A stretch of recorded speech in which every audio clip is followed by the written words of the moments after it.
Our electricity should be renewable, so the hardest part is that we have to swim against the cultural tide. So let's change the system. We come together, we change the system together. A part of going green is really growing your own fruits and vegetables. What do you think is the most difficult part about that? Well, the winter, cold, and other than that, and hard work. I believe it's starting it up. I really believe it's starting up. Maintaining it, it should be simple. It's always just hurt my soul to see stuff going to the, people putting out their heavy trash, and you go, oh no, this material's too good. So, there comes the harder part. I mean, you just got to take baby steps sometimes. You can't do everything all the time. So do what you can and keep, pushing yourself to do a little bit more. If you want to get something organic, it's super expensive. Or if you want to ride your bike to work, it's, there's no bike lanes and you're risking getting hit and you have to breathe all the pollution from the cars. Food is really expensive if you're trying to go organic. But I think, it's just because we are such a small group of people. But as long as we start, growing and getting more people in this, the prices are going to go down. What's the most difficult part about living green? Going to sleep. There's so much to do.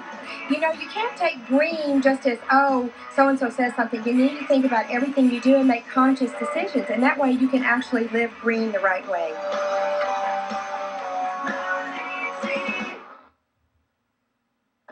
Now, Yolanda, I used to do a little bit of gardening with my mom, but today I met an expert that can teach us everything we need to know. From eye-watering peppers to mouth-watering tomatoes, Gunter's heirloom seedlings can grow them all. I had so many questions for Pam Gunter, so I figured I better start off with learning what an heirloom tomato was. An heirloom tomato is an open-pollinated tomato, and also it's 50 years or older. We all know that there's more than one fish in the sea, so it makes sense that there are several types of tomatoes, and some have a story rooted deeper than the soil beneath them. Some of my varieties go back to the 1600s. We have the one from Thomas Jefferson that he grew, and then we have one that's from Abraham Lincoln, and then we have some that's from all over the world, like Thailand.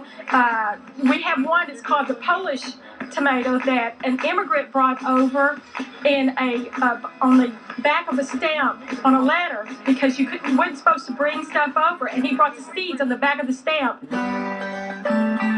Being with such an expert, I had to ask Pam her number one gardening tip.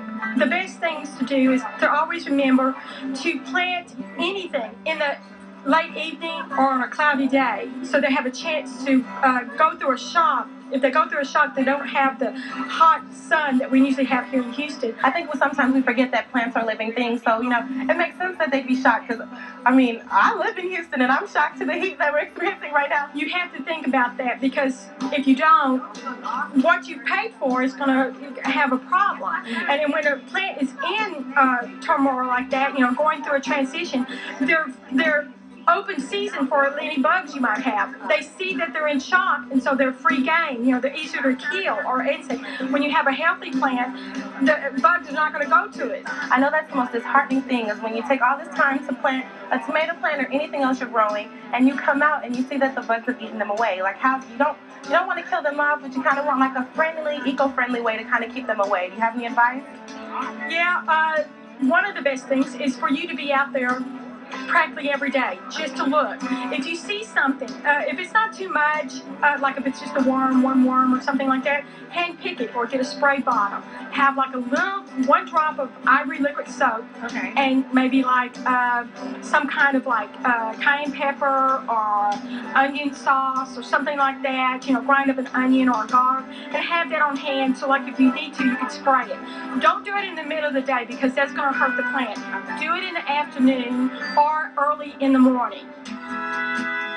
So after learning about growing and maintaining tomatoes, I was shocked to hear Pam's answer to my next question. What's your favorite tomato?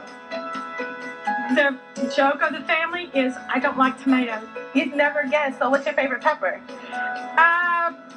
Probably... Well, there's so many of them because you have different textures and tastes. But I do like the Red Belgium. The Red Belgium is a semi-bell. It's a smaller one than a big bell, and it is extremely sweet and very good. Pam could not have been sweeter. Before we wrapped up, she stressed to me the importance of growing food naturally. We have to do a little more work, put stuff together, but it's going to be better for the environment and for yourself and for your kids. And once you get the kids involved, it's a whole different world because they see stuff differently than you, and then you start seeing things differently. You know, you think, why haven't I done this sooner? So there you go. You heard it from the experts over at Gunter's. For Going Green, I'm Samantha Thompson.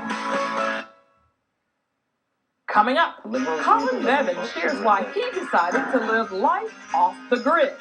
And later, going green with yoga. Go green.